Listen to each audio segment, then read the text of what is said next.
Best ball has gotten electric this week. We had drafters and DraftKings drop some crazy tournaments, some $1 million prize pools with $10,000 up to 100 places paying out on DraftKings. Myself, Erik Beimfohr, we're going to draft a DraftKings team today in that tournament. So let's do it. 1,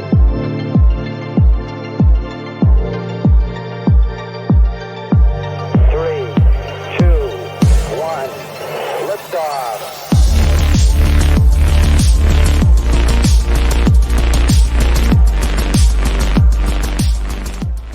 All right, we are ready to do this draft. Erik, have you jumped in any of these DraftKings ones yet? No, not yet. I've been mostly my general strategy. I'll be scratching that itch on DraftKings for sure, just because I do really love these contests. I mean, that Millie Maker is chef's kiss. Shout out to DraftKings for that. So I won't be able to hold off, but I've been mostly trying to hold off on really any of these drafts until the schedule comes out, because I do think with the structures of these that the schedule's very important. But I think if you're going to, funny that we're doing this now. Earlier today, I did our first crossover show with Legendary Upside, Pat Corrine and myself, the old Leg Up and Spike Week partnership. We actually talked quite a bit about this, that if you're going to draft now before the schedule, this specific tournament is probably the one you want to do it in. I think the DraftKings Millie, where it's a huge final, 1,400 people, which is, a little terrifying, but you can get to the final more easily in this tournament than the other tournaments, compared to say BBM or some other future tournaments we may get. And that big of a final, of course, we still want to, do some smart things with correlations in the playoffs and correlations in week 17 and all of that. But it's a little bit more of like, did you hit the nuts? And so this will be the tournament that I will dip my toes into a little bit more over the course of just a little over a week away from the schedule release. So I'm super excited for this tournament. It's been a fun one. I've done 2 of these drafts already just to kind of see where players were going and what people are doing that's differently. And the one that stood out is kind of a DraftKings staple. It is Derrick Henry going in the middle of the second round in both drafts that I did. And it's just like, well, if DraftKings is going to be having people take Derrick Henry in the second round, I'm going to be hammering a lot of stuff that I like. But I have been unfortunate in my draft spot, which we are again today. We're taking the 10 spot here for this particular draft. And it's just I like the beginning of drafts right now. We've gone over this, but the beginning part of a draft allows you that early third round pick, and it just feels so vital right now to have that early third round pick, as opposed to the second round, where I feel like the top of the second round is very similar to the bottom of the second round. So the edge comes in that top of that third round for me at the moment. Definitely. I think somewhere in the early third round, each draft is a little bit different, but somewhere in the very early third round is a pretty ginormous tier break. Right now. That may change. We'll see what happens over the course of the offseason, but I think I'm pretty confident in that when you get past the tier of running backs and you get past, say, maybe DK Metcalf or, T. Higgins, somewhere, there's somewhere in that range. I think there's a pretty big cliff that falls off. And so when you draft late here, you kind of have to hope for the room to let one of those guys in that tier fall back to you. Otherwise, it is a little bit awkward. All right, so we're on deck. We're going to be taking the 10th pick here. We're looking at Austin Eckler, AJ Brown, Jonathan Taylor, Jalen Hurts. Anything standing out to you specifically because we are on DK that you like here? Oh man, I think my Austin Eckler or AJ Brown. I think I would probably prefer AJ Brown and see what we can do with running back. I don't want to get locked out of wide receiver. All right, so we'll take AJ Brown and we'll see what we can get on this turnaround pick. I just think this is a good example of kind of if all else fails and you're a little bit unsure of what to do, I think you should take one of the elite wide receivers and then kind of see what the room gives you. I think that there's a lot of running backs you can make up. You can make it back up on running back later in these drafts. But I don't think you can make it back up at wide receiver. Like, no matter how good your running backs are at the top, right? Who doesn't like Austin Eckler, assuming he's back with the Chargers? I just don't think you can make up the ground at wide receiver if you miss these elite guys, and then you're going to get to the middle rounds where like it's pretty gross actually at all positions, but definitely at wide receiver. All right. So to your point, we do see Saquon Barkley still on board, CeeDee Lamb still there. We are on deck. So if we wanted one of those two guys, we could go there. All of the quarterbacks are still there. We still say Amon-Ra St. Brown. Derrick Henry's there if you want to go with Derrick Henry on DraftKings. But we see Pollard as well. And I'm wondering if getting a guy like Pollard in this spot, like how many AJ Brown, Tony Pollard combos are there going to be right now? Right. Not So many. I wonder if that's a spot we could go to make kind of shake things up a bit. What are your I'm on board. thoughts?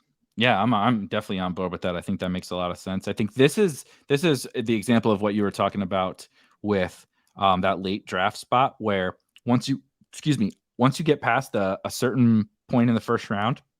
I mean, I love AJ Brown and everything, but honestly, you get into the late first, all the way down through the late second, early third. Those guys all feel the same to me. Mhm. It's just there has to be ADP, and so certain guys like I like CeeDee Lamb, but CeeDee Lamb is really not any better of a fantasy asset than Tony Pollard is to me. And so, like, give me the guy that's never going to be paired up with that player. Unless Tony Pollard really rises up boards, which I guess technically I could see, but I could also see him falling if they were to bring Zeke back. And I think Pollard is much closer to a first round player than like I would have Pollard. Like I have Pollard 15th overall right now, and we took him somewhere around there, right? 14th or something like that. Yeah, And like 14th. and yet, you're never, even though I think it makes sense to rank him there, no one's ever taking him there. So I actually really like that strategy, even though I might have a CeeDee Lamb ranked a little bit higher, but that's partially because of ADP and positional and positional as well. Yeah, and we talk about combos all the time and people being scared to reach a little. How many AJ Brown, CeeDee Lamb combos are already starting these drafts off? Probably quite a bit. How many people are going AJ Brown, Tony Pollard? People get scared to scroll. Especially if it's that same position, right? So if it is Saquon Barkley right there, people are always, when I say always, I mean like a 90% chance that they're going to go with Saquon Barkley over Pollard in that spot because it's what they're supposed to do. That is what the screen is telling them to do. And you just get trapped in that.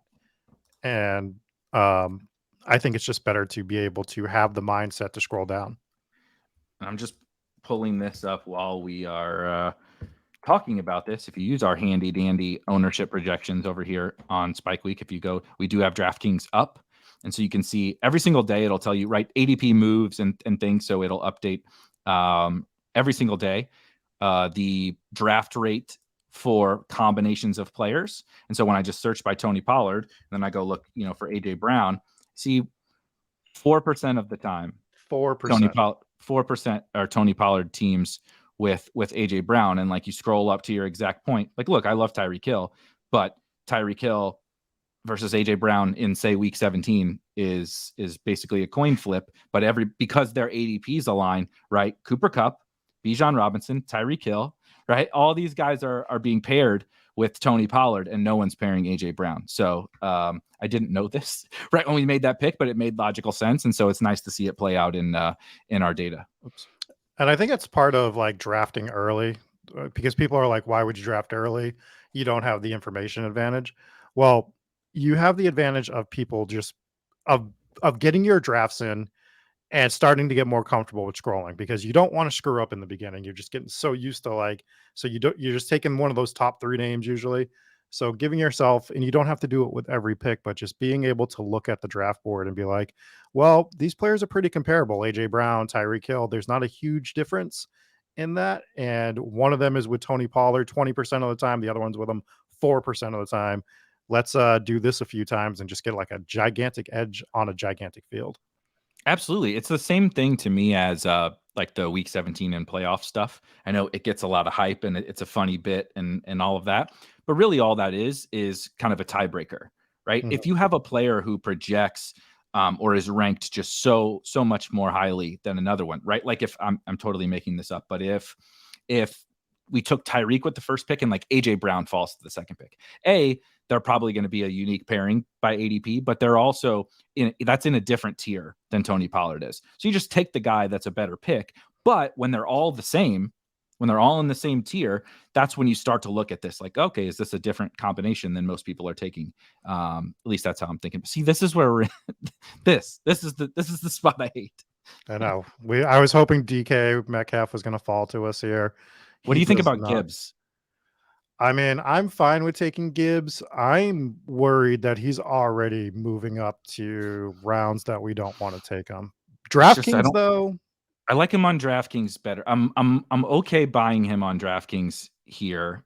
And then kind of getting our little double anchor, but still with an elite wide receiver. Like it's kind of an interesting anchor wide receiver build. But I think this is the spot in the drafts that we talked about before, where honestly, if you wanted to scroll down, I think that's fine. I do have Gibbs, I think, as the highest guy that was left here. Yeah, I do, based on the rankings. And so it's just, I'm just going to kind of dip my toes in the Jahmyr Gibbs waters for right now and live with the fact that I'm taking him because I just don't like anybody else. But PPR is the big thing, really. Where does he just start to get too high for you to take him? And we can talk about this after our next pick. But this Yes. is actually something I was thinking about earlier. So we're on deck right now. We see Joe Burrow, Najee Harris, Calvin Ridley, Kenneth Walker, TJ Hawkinson as like kind of the top guys here.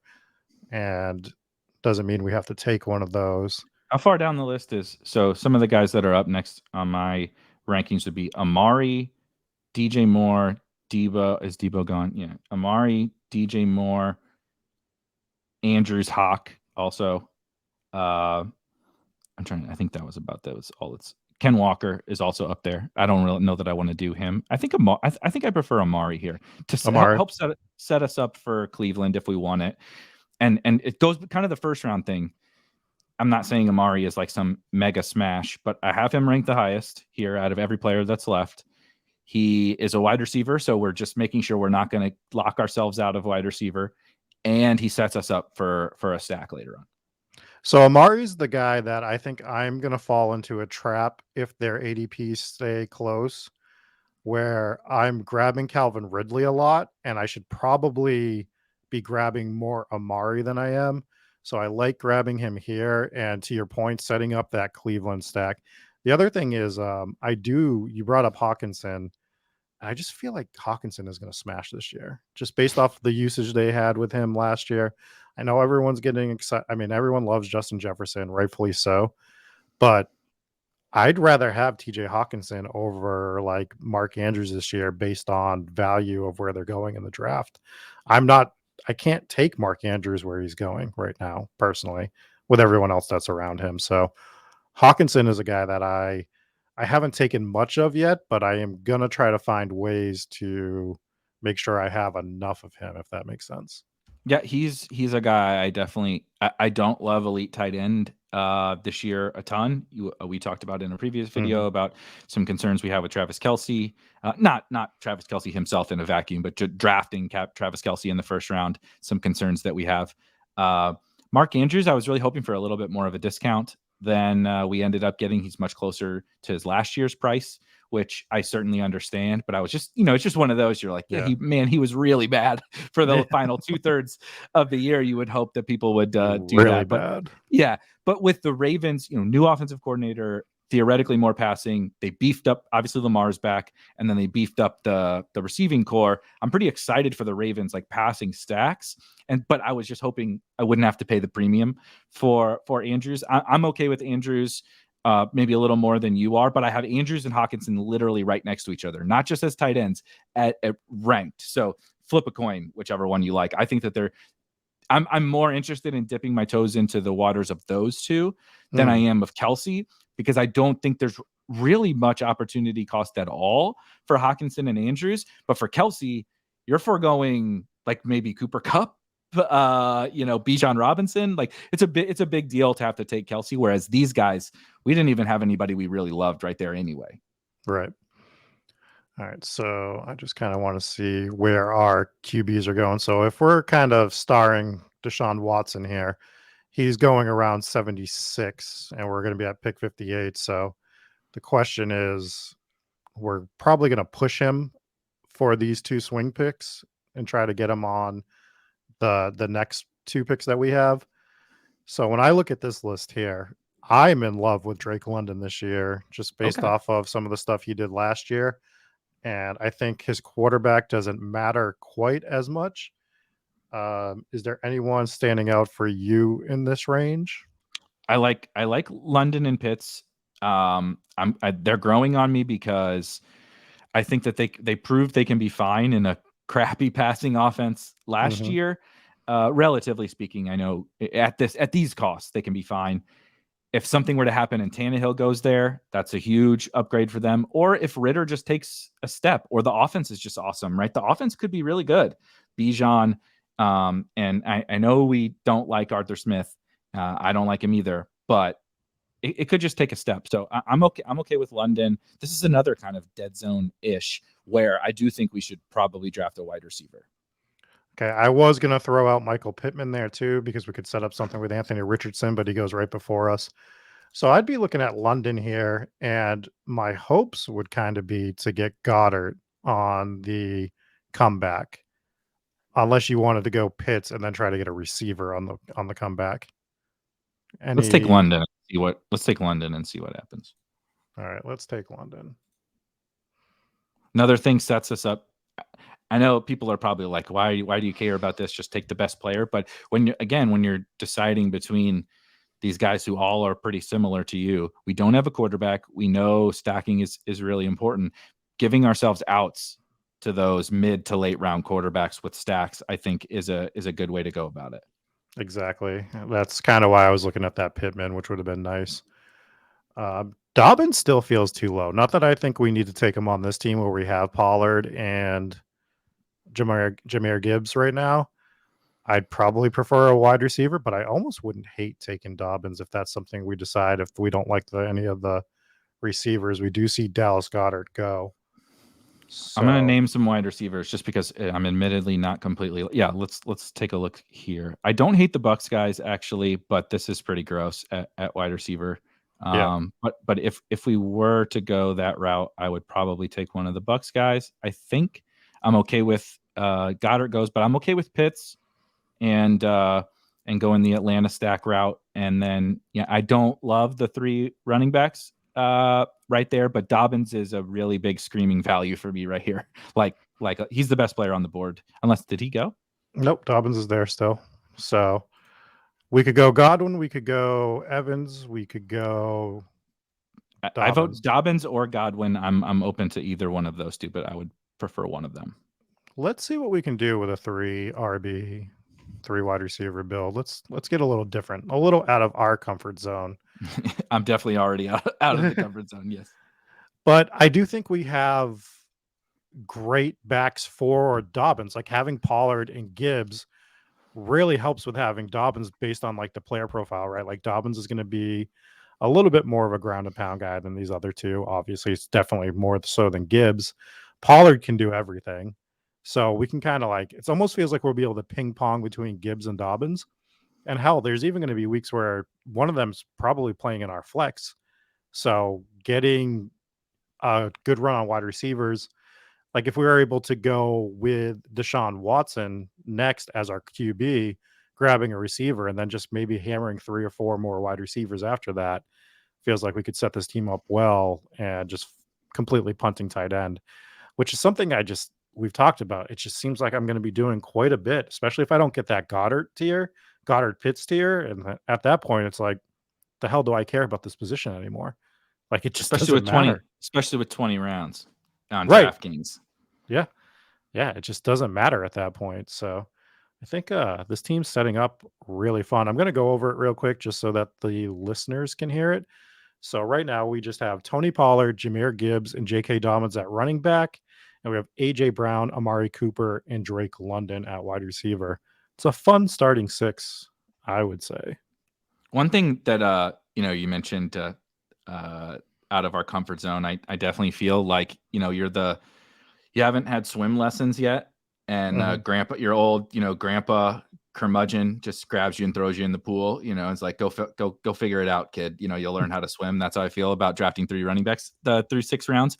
But what I will say is this is hopefully we'll make this into a way to still make this into a team. You don't get locked out of wide receiver. We're still going to hopefully get some stacks, and then we use something like the late round tight end to kind of be that buoy in the pool to where we're not getting locked out of wide receiver. Like you said, we're going to just jam a bunch of wide receivers, figure out those stacks, and then we know in the back of our mind, right? Because we're able to draft from the back to the front. We know the late round tight end thing exists. We know Yep. this nuance about tight end exists, so we can use that to our advantage. That, look, if I'm drafting 150 teams, which I will draft 150 teams into this tournament, I don't know how many times I'm going to take 3 running backs in the first 6 rounds. However, you can still do it effectively. Right there, we weren't going to take a tight end and we weren't going to take a quarterback. So take the best available player, but now build the team. Like, where people will go wrong is the next time we come up,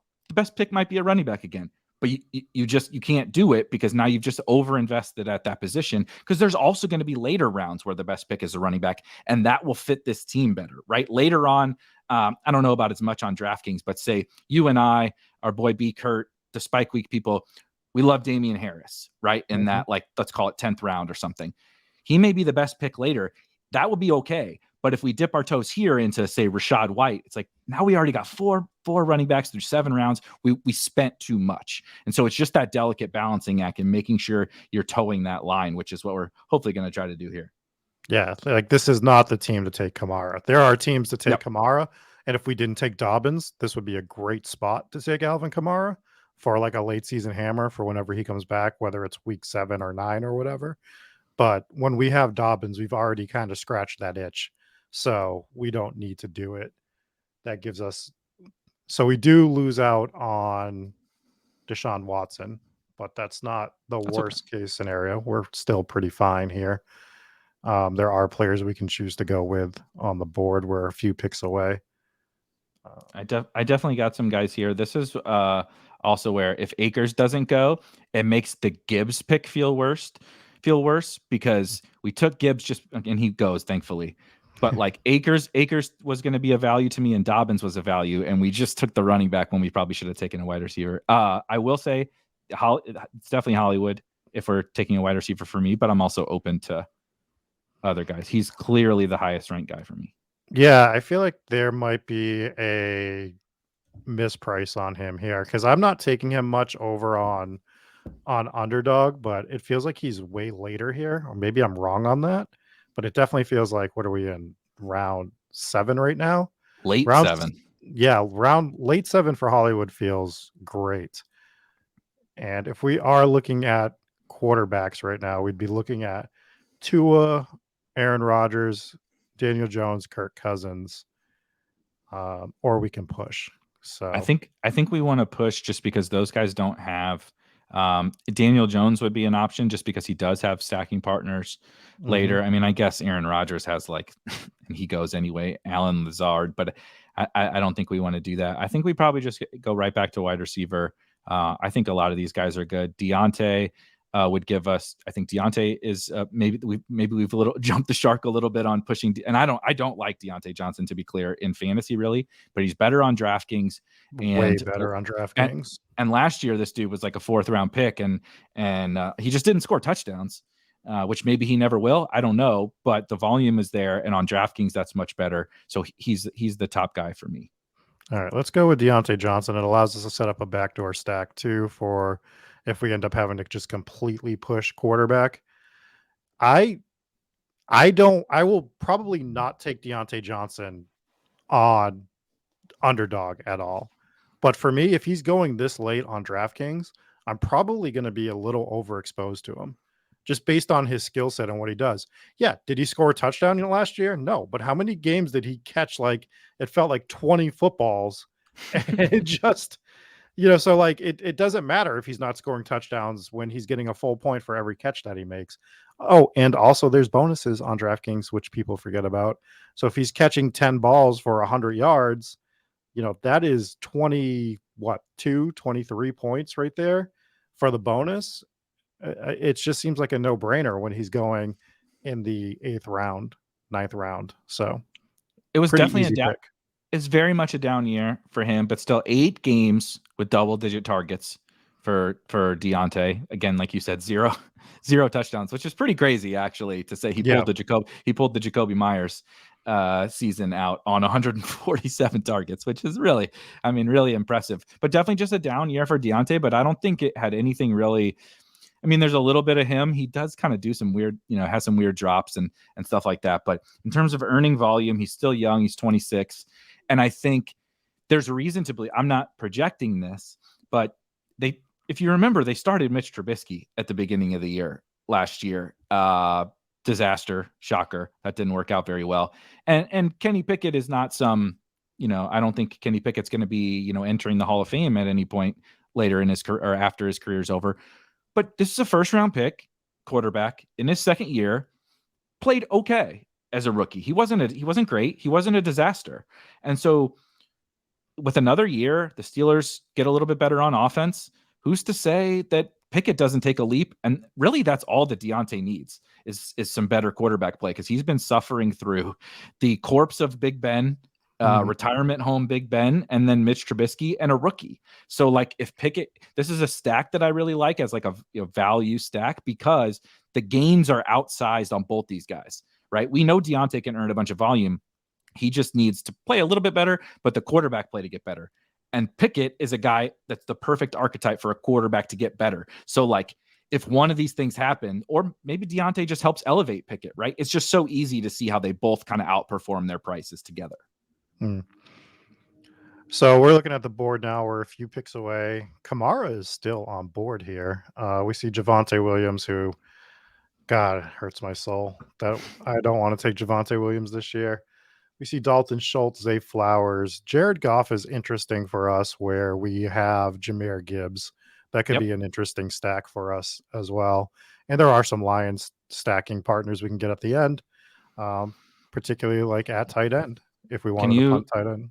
Can you also look at wide receiver? Where's Jameson Williams going? So he is going in this range. He's the 111. We're going to be picking at 106. So he is right there in this window. So we could take Jameson Williams. This is the type of team to take him on, I would say. Yes. So I would say that we could grab Jared Goff and double tap Detroit Lions.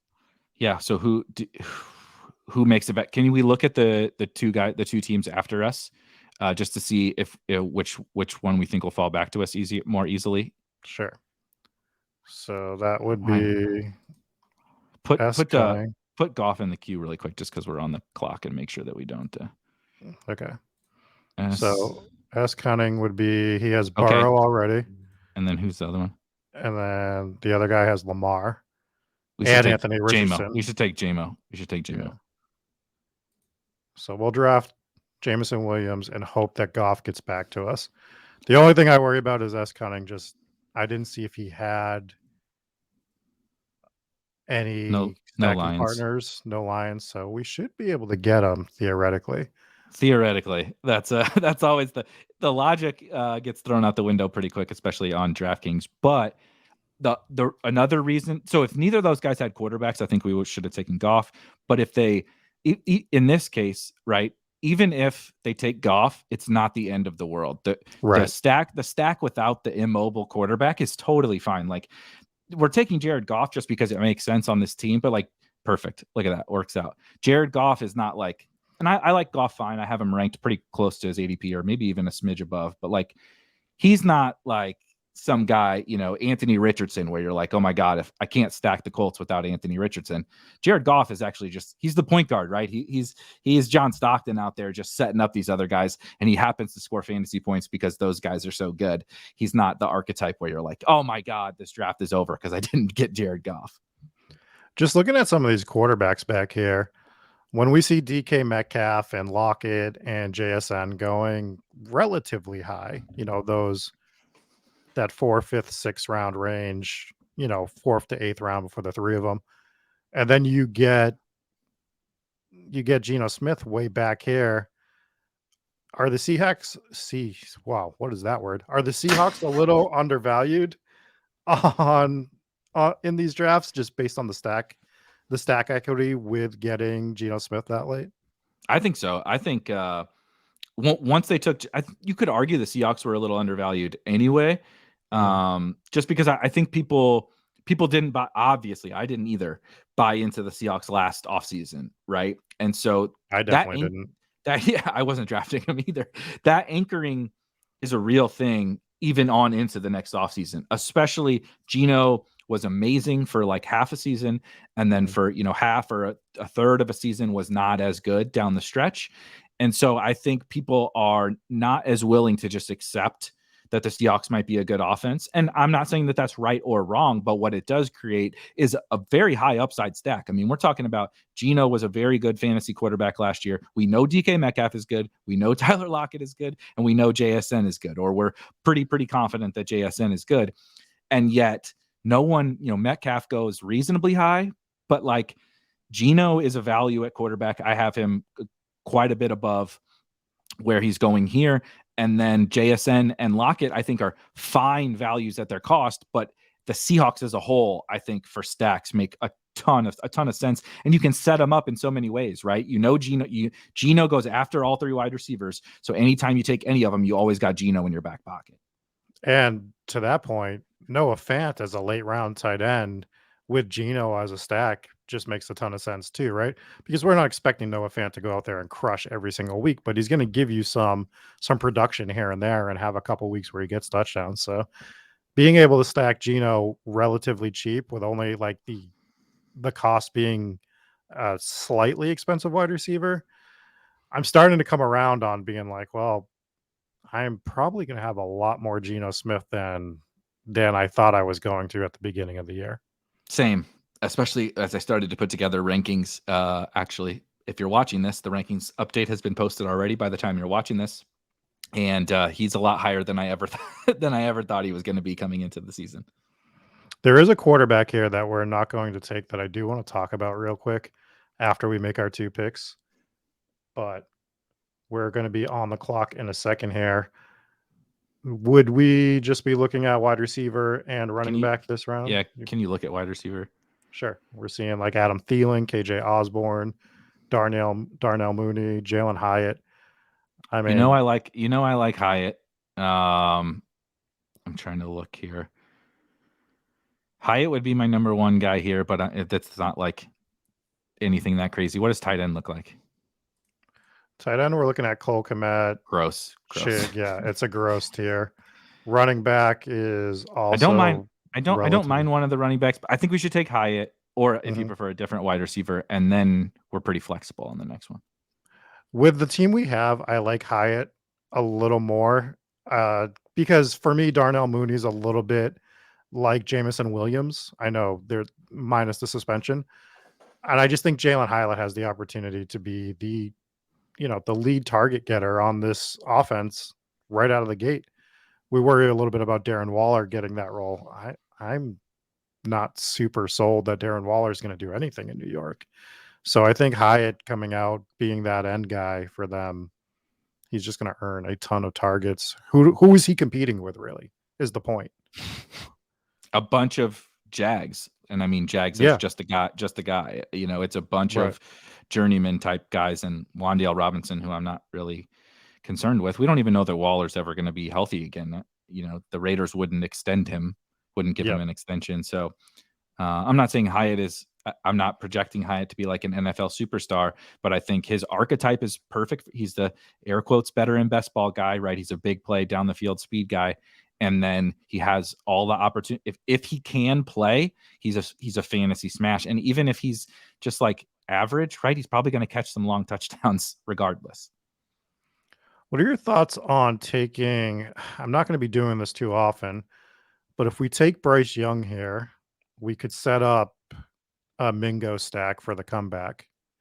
I'm Or do okay. you want? I'm okay with him or Jordan Love. I just don't know who we're going to get with Love is the problem. Dobbs or Jaden Reed. All right, let's grab Love. Let's do Love. And we'll try to grab Watson's obviously gone. You also have if we're looking at late round tight end, I'm not saying I love their rookies all that much, but we do have they have 2 rookie tight ends. Okay. I'm interested in Jordan Love. That's actually the quarterback I wanted to talk about that I brought up a little while ago. Is I know he said he sat on the bench for 15 years behind Aaron Rodgers. He never got his chance to play. But do we I think there's a chance that I'm not going to say that the Packers are going to be a great offense or by any means, but I think there's a chance that they're fine. Right? They're like the 20th or 21st ranked offense. You're getting some value out of Jordan Love on a week to week basis. Their defense isn't that good. They're in some sort of shootout situations going throughout the year. So I think I'm not going to be looking to go like overweight on the Green Bay offense, but feels like they could be just fine, right? Like in terms of that. And I think I'd rather have him than Bryce Young because I think that Panthers offense is going to be a disaster, to be completely Horrible. honest. It's just Horrible. going to be really, really bad. So it's not a place I really want to go to often. Mingo for some one offs here and there. If you're really pushed at QB, you can grab some stacks because they're cheap enough. But for the most part, I just kind of want to stay away from the Panthers offense as a whole. I totally agree. I'm a little more bullish on the Packers than you, but not because, again, same thing. If I had to, right, if you put a gun to my head and said, how do you think this Packers season is going to go on offense? I would say below average. But, they're not going to be the worst offense in the world, but they're probably not going to be above league average. That's a pretty high bar, actually. But what you do have with the Packers coming together for best ball specifically is this kind of convergence of a bunch of young, interesting players all together with quite a bit of talent actually on offense in terms of young players with draft capital, and then some really good running backs, reasonable enough offensive line, right? So you have Aaron Jones is one of the best receiving backs in the NFL. That's really helpful for a young quarterback. Yep. I know it sounds silly. They have invested at wide receiver with Christian Watson in the second round last year, Jaden Reed in the second round this year, Romeo Doubs in the fourth round last year, and then 2 tight ends, one in the second round and one in the third round this year. So they're making investments in this offense. Jordan Love is a former first round pick. Say whatever we want about that, right? Mm-hmm. He's not completely lacking talent. I'm not sure he's going to hang around in the NFL for all that long. But this is a chance for like everybody to kind of simultaneously break out. It's like that Deontay and Pickett thing that it could go horribly, right? Love could suck. These wide receivers could be bad, and they're just a bottom 5 offense. But it also they could be better than we think as young players kind of all emerging together. You know what I mean? And the next thing you know, they are an average offense, and they were all totally free, like completely free. And we just did that because we don't feel very good about them, but there's a lot of uncertainty on all these guys, and I like to bet on those situations. Yeah, and it's hard to get on the field when the guy in front of you is winning NFL MVPs, right? Yeah, so yeah. you could be the second best quarterback in the NFL, and if the guy in front of you is winning MVP after MVP, they're not going to stop playing him. So there is a chance that Jordan Love is at least good. I'm not saying great. I'm saying there's a chance he's good. We'll see for sure this year. All What right, does we running are. back? What does running back look like here? Because we're finally into a range where I think running back is okay. See, this is I do still. There goes McKinnon. I was just gonna say I do still like McKinnon, especially on DraftKings now that he's back. Little bit ahead of ADP, but I do really like Jalen Warren. We can look at wide receiver or something if you want. Well, I mean, Jalen Warren we'll throw in there. We see DJ Chark, Nico Collins, Isaiah Hodgins. About tight end, just real quick. Tight end is like Dolchich, Oof. Taysom Hill, Michael Mayer, Jawan Johnson. I don't mind grabbing Warren, but let's figure out our plan for the comeback here. Also, look at tight end and look at what's Laporta's ADP on. I think Laporta makes a lot of sense here to round out a big old Lion stack, and we need tight end, rookie, upside, late round tight end. Yeah, we don't love anybody else. It's a 12 pick reach, but honestly, when we start to get to this point, it's round 14. Who cares? Like, unless there's something that really stands out.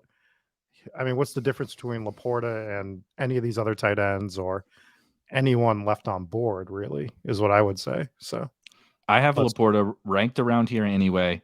And probably the biggest thing is two things is exactly what you said. This is just a really open, wide, flat tier. So both Warren and Laporta I have them ranked higher than their ADP is anyway. And when you don't have anybody else that stands out, you can take them. And Laporta specifically, probably Warren too, but Laporta wasn't going to come back, right? So the 12 pick reach is one thing, but if he's never going to come back to you, does it really matter? Because you weren't so he went 6 picks after you. Just take him if he makes sense for your team. Yeah. The only other thing would have been to get our third QB with Kenny Pickett, but I don't think that. Oh my God, I totally missed. Yeah, I missed Pickett. That's my fault. Which would have been the only other thing we could do, but I don't think it's a big deal. I think there's plenty of QBs we can get as we come around. Actually, I'm going to go through our team real quick. We have Jared Goff, Tony Pollard, Jahmyr Gibbs, AJ Brown, Amari Cooper, Drake London, Sam Laporta, J.K. Dobbins, Hollywood Brown, Deontay Johnson, Jamison Williams, Jalen Hyatt, Jordan Love, and Jalen Warren for the team right now. Shaping up to be an interesting team, I would say, at this point. Do not hate it. Nope. Warren could be like the absolute league winner this year, by the way. Jalen Warren, there is a chance that he just comes out and crushes relative to his offense, but he could come out and just be the back in Pittsburgh. Recorded with Pat Kerrane of Legendary Upside and Chip Chasing and Best Ball Mania multimillionaire fame. And we talked a decent amount about Jalen Warren earlier today. He might just be better than Najee. I know that may sound blasphemous, but once you get into the league, the whole draft capital stuff doesn't matter anymore. Everybody's competing for the same thing. Najee may get more chances because of his draft capital, but it doesn't change the play on the field. Jalen Warren earned a role last year. He continued to earn more and more and more of a role from Najee, including pass catching. He was earning third down snaps and a pass catching role on the Steelers, which obviously on DraftKings is even more helpful. And he is when we're drafting this early in May, it's very difficult with later round running backs because you can tell yourself, I love Jerome Ford, right? I can tell myself a very easy story that Jerome Ford is the Nick Chubb handcuff, but also they could just bring Hunt back, or Lenny could come there, or I could be wrong. I could just it could be they got somebody else. They got some other veterans, right? It could be anybody. I could be wrong. Jalen Warren, it's not wrong. It's a fact. He's the handcuff to Najee Harris, right? And there's a lot of value in that in when we're drafting this early in the offseason. So there's just so much that goes into him. There's a little Steelers correlation possibility. Obviously, Pickett didn't fall to us, but it just made too much sense. And I'm really, really high on Jalen Warren. Yeah, it's fair. It's a guy that I'm going to be drafting a bit, and that's, to me, not site dependent, right? Jalen Warren is a value on every single site right now. For a guy that I can't imagine myself drafting Najee Harris, I don't see a situation where it makes sense. In terms of roster construction, he's never going to be the guy based on where he's going in drafts. He just doesn't fit teams at that point. So Jalen Warren is just too big of a round discrepancy between the two, and just being able to fire Warren for 15-16% of drafts is going to be real easy, I would say. Yep. I'm very mad that Curtis Samuel just went, because I was looking at a little backdoor Washington stack action for the third. We're kind of late round quarterback and late round tight end, and a little how Curtis Samuel made some sense, but I don't think there's some interesting wide receivers here. Downs, Shakir, Tyquan. We can also just go ahead and take Jaden Reed if we don't really think that any of these guys are really much better. Well, Tyquan would set up our Mac Jones stack if we wanted to do that. And then I think it allows you to do some other stuff at tight end where we can take Mike Gesicki and still push Mac Jones to the next round if we wanted to try to do that. Or we could just take him, yeah. Or we could just take him, because then we can still take the other tight end. Right? Hunter Henry, yep. Hunter Henry. I have Hunter Henry and Mike Gesicki right next to each other. I don't really think there's much of a difference. I understand Gesicki feels sexier, but Hunter Henry was really good 2 years ago. And if the whole thesis of the Patriots is that they're going to bounce back to what they were 2 years ago, Hunter Henry is a big part of that. and he's not being priced like it. So I think I would do Mac here, and then Hunter Henry later. See if we can get like Reed Henry on the next, Jaden Reed and Hunter Henry on the next turn. Then we're looking pretty good. That would be perfect. Are you very sad to see that we are in round 16 and Trey Lance is still on the board? Does it hurt your soul? I told you I was updating the ranks earlier today because obviously DraftKings and drafters have dropped in them, trying to get the rankings for all three sites out there. And every time I looked at where like I do like an automated run, and then you have some manual updates and some ADP adjustments and all that kind of stuff. And Lance barely cracking the top 200 of rankings was a very humbling experience to have drafted him for 2 straight years, and then the guy who's the starter has a freaking blown out elbow right now, and he's still not making it very high in the rankings. Is definitely humbling. But I will say he's going to be interesting over the course of this summer. Well, the whole 49ers quarterback thing is because honestly, even if it's Darnold, but Lance and Purdy, obviously more so Lance with the rushing, but they're too cheap. Whoever is the quarterback, one of them's too cheap for sure. Like the prices are not right on these guys. One of the three, maybe two of the three, are too cheap. But for like one of these three guys, probably one of Purdy or Lance, right? But someone is too cheap, and the other two are too expensive. That's it. They cannot be efficiently priced. It's just we have no idea right now. Yeah, this is the time to take the shots on him. I'm not even a Trey Lance guy at all, but he's falling to the 17th round, and you're looking for a third QB, and you have one of these, you have Kittle, or hell, I guess you don't need anybody for Trey Lance if you really didn't want anybody, and he could be an unstacked quarterback, especially because he should be your third or second or third. So I don't hate it. And then to your point, Purdy's still there. Like Purdy literally just went at the top of the 17th round. Somebody is getting extreme values on these quarterbacks, and it's the time to do it if you wanted to do it. Yep, I totally agree. That's a reason to draft right now. If you have conviction, or if you just want to split up the exposure between the two of them.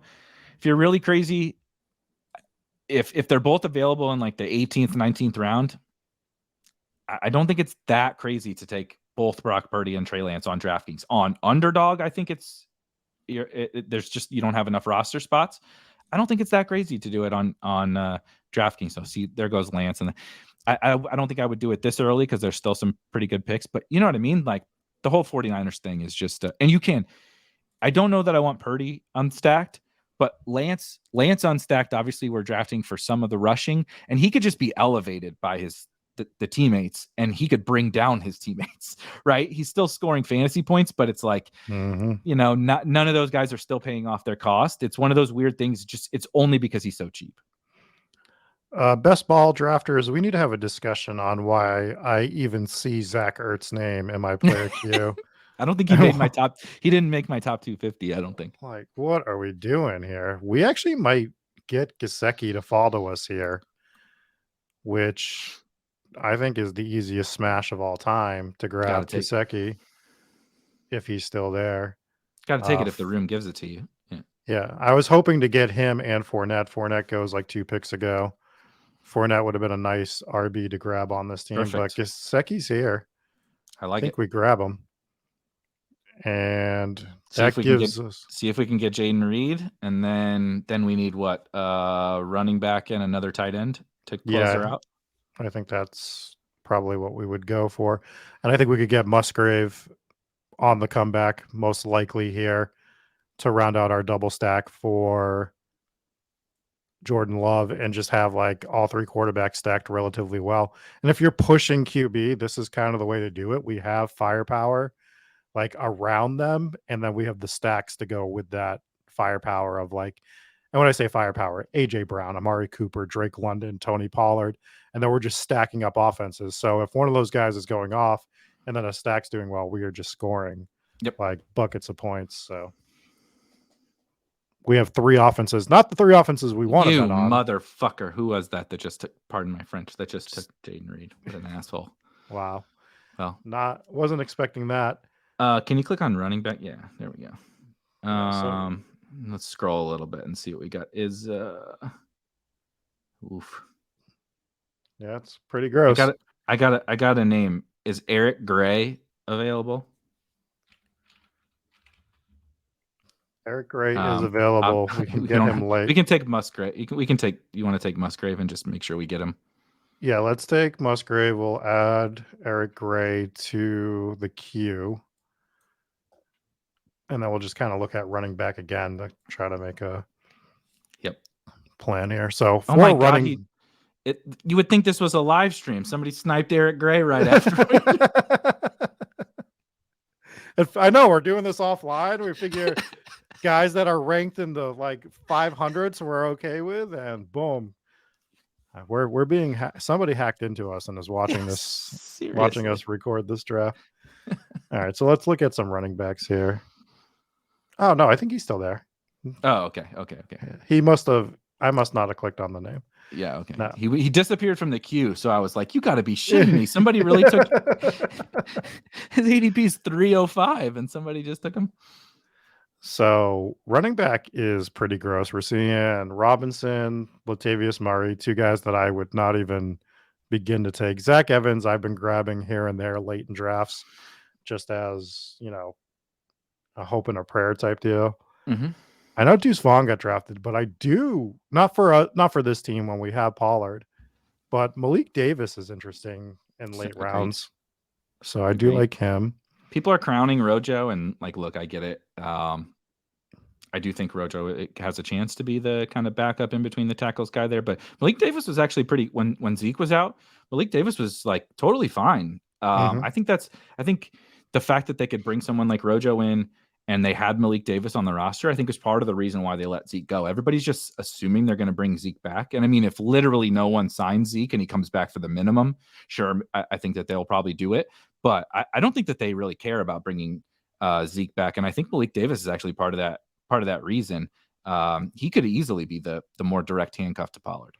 I think he actually is. I know we all in the fantasy community love Rojo and all that, but we're talking about a guy that couldn't get on the field for a Chiefs offense that was ping-ponging running backs last year. And he couldn't be part of that rotation. So if he couldn't be part of that rotation, Malik Davis looked good. I don't know. Eyeball test tells me Malik Davis is probably going to be the guy behind Pollard at the moment. And maybe Deuce Vaughn's playing third downs and Rojo's not dressing again. Would be my guess right now. Yep. No arguments from me. I'm just going to throw some running back names out there. Evan Hull, Colts rookie. Is he really on? Is it HU? Hull. God damn. Those DraftKings people have gotten sharper over the last 365 days. And Pierre Strong would work with the Patriots stack that we built here. If this James Robinson stuff, maybe J-Rob will be kind of the backup to Ramondre, but I would rather bet on the kind of young, exciting guy taking in the next step. And I think Strong could even earn a role. Like Ramondre is the man, but I think Strong could earn, a small little, like a Jalen Warren-esque early season role, 20% of the work or something like that. I'm pretty into him and Erik Gray. Which one would you prefer? Probably Strong. I think Strong makes sense on this team. All right, let's grab Strong. Great as to what do we need, a tight end? What's left? I forget what our construction is. So I think we have 3 tight ends. We have Laporta, we have Gesicki, and we have Musgrave. So here would be just, to me, I'm curious if you in this pick, I don't really care that much about whether it's running back or wide receiver. I think we just take the guy we think kind of has the most upside between running back and wide receiver. Yeah, it kind of feels like a luxury pick that we can take whatever we're feeling here. So we're going to be on the clock. Running back, nothing is jumping out to me other than Chris Evans or Malik Davis. Yeah, let's see. Wide receiver. Oof. I think we just take Erik Gray. I think that he's going to be the handcuff to Saquon, and we kind of been searching for that kind of thing. And so if you're, again, I'm not saying we needed a running back on this team, but with the 20th pick, I don't really think it matters what position you need outside of probably, quarterback. You don't want to force a quarterback, but we're just looking for somebody that could spike in the flex. And I think in 20 rounds, when you get to this spot with wide receivers, look at this. It's Isaiah McKenzie and Corey Davis and Devin Duvernay. None of these guys are ever going to give you anything. And Eric Gray probably won't either, but I think he's probably going to end up, like I said, the handcuff to Saquon. Which, dude, if something happens to Saquon at any point in the season, that's a really, really value. He will be DFS chalk if something happens to Saquon. And those are the kind of guys I want on my team, with dart throws. And it's the perfect time to get him because he is free.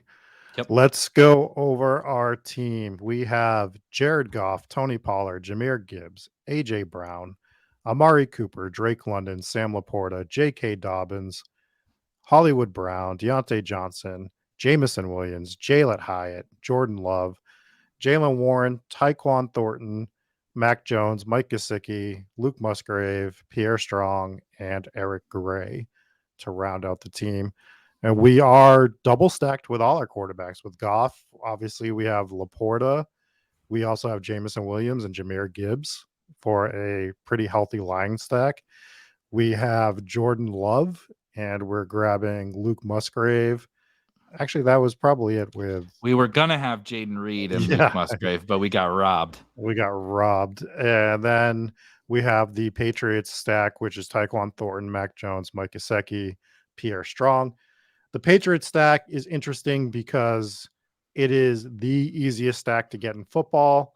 I don't think they're going to be great by any means, but when you're getting the entire stack so cheap as your third quarterback on a team, it's almost perfect. Hell, even as your second QB, if you do take someone like Mahomes or something like that in the first round, if you really want to push quarterback all the way, it's pretty easy to do so. So I don't hate doing the Patriots stack. I'm not going nuts with it. It won't be like overowned by any means, but I think it's the easiest stack to get in football right now. It definitely is. Two like themes and two things I'm really excited about this team for actually is one, we didn't sometimes people will get over aggressive early in the draft, particularly with stacking. And we just took what the board gave to us, made sure we never got locked out of wide receiver, which also set us up right. We got set up for some different stacks, and I know Gibbs was part of it with Jared Goff, but we allowed ourselves to keep maintaining flexibility, still have a good wide receiver room, even though we took 3 running backs in the first 6 rounds. And then we were able to build out some, what I would call, undervalued stacked. We'll see, by November if they're actually undervalued or not. But I think it's pretty clear that the Patriots, right? If the Patriots just do what they did 2 years ago, they're way too cheap. And if we talked about the Packers already, if the Packers are just a little bit better, right? The market has decided, similar to they decided with the Seahawks last year, that these offenses stink and we can't draft them. And maybe that's right? Sometimes the market is correct, but when you maintain flexibility and you just keep drafting really good players through the first 7-8 rounds, you can back your way into these really good stacks with we didn't get Jaden Reed, right? But Tyquan Thornton was a 2nd-round pick who flashed last year. Jaden Reed, 2nd-round pick. Luke Musgrave, 2nd-round pick, right? Jared Goff with Jamison Williams and Sam Laporta and Jahmyr Gibbs. There's a lot of talent on these stacks. It's just the market has decided they don't like those teams.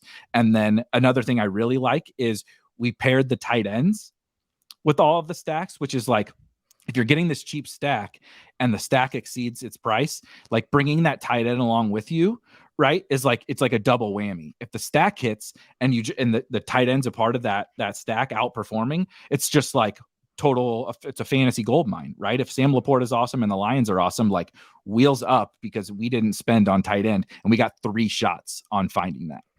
I actually think a thing that's going to be interesting to track, and we can do this with the Spike Week tools, is projected ownership of the cheaper quarterbacks with their tight end, because I think we keep saying that, and I wonder how much of the field is going to be doing that.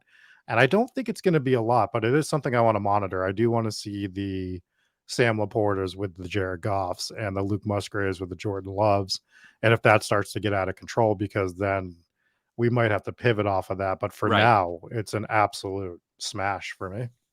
And my guess is that people will do it more, total guess, is that people do it more frequently with like, I got Christian Watson and I got locked out of quarterback.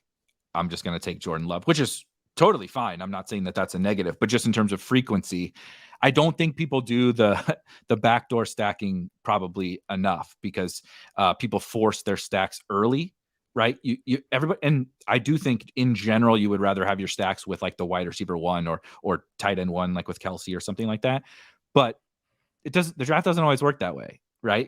Right. If you draft AJ Brown and you don't get Jalen Hurts, like guess what? You're not going to have the Eagles stack, but that's okay. You can find ways to do it that are really smart, and they might be under-owned. Yeah. All right. That's going to do it for this DraftKings draft here at Spike Week. What I want for everyone to do is go to the comments, give us a grade A through F. Let us know what this team was. We like to give you guys grades. Here's a chance for you guys to give us a grade. And if you're giving us a low score, tell us what we did wrong. Tell us what you would have done different on this team. Other than that, anything else from you, Erik?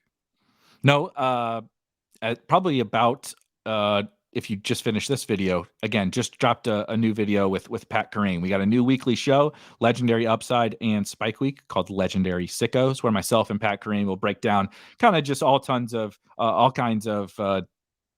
pertinent things going on in best ball. Today we talked about kind of how we're attacking, right? It's the first week of May, and there's $30 million of best ball tournaments out there for us to dive into. How are we going at, like, what tournaments are we drafting, and then how are we approaching those drafts, particularly before the schedule, after the schedule, right? And some of our favorite picks. So we really dove into what we're doing here in the early part of draft season, so I would go check that out. Yep, and I actually have that loaded up and ready to listen to when I go walk the dog in a little bit. So I'm looking forward to that. But for myself, for Erik Beimfohr, we will catch you next time. Peace. One. Liftoff.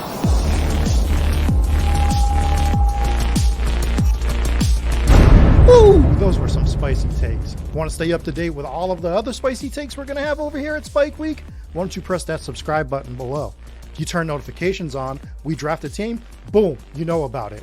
We have another spicy take, boom, you know about it. You can be there, you can draft with us. You want to stay up to date? That's how you do it. All right, we'll catch you later next time here at Spike Week.